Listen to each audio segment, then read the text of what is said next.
Yes, and it is Tax Tip Tuesday. It's back. And I'm joined by Chris Porter this morning with Porter Kinney. Good morning. Thanks for coming in. Good morning. Thank you. So everybody's obviously talking about a lot of things to do with taxes. We just had tax reform. So there is a new tax law. What is that all about?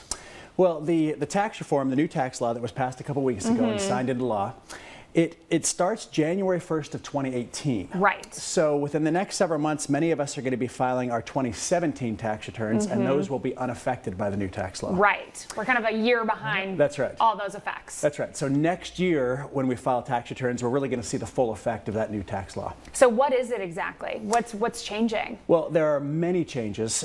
First of all, the individual tax rates are lowered across the board. So taxpayers that were paying 15% are now paying 12%.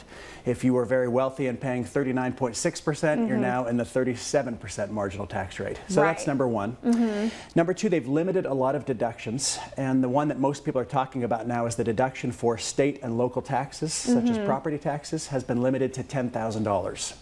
So if you live in California or Oregon and you're paying a lot of state income taxes, you're limited in how much you can deduct. Okay.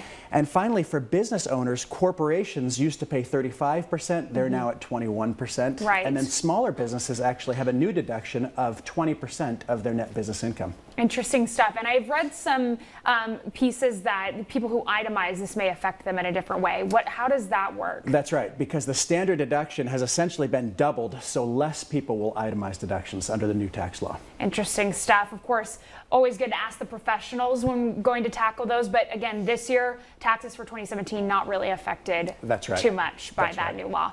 Well, we will continue to follow all of this stuff with Tax Tip Tuesday. So thank you so much for coming in.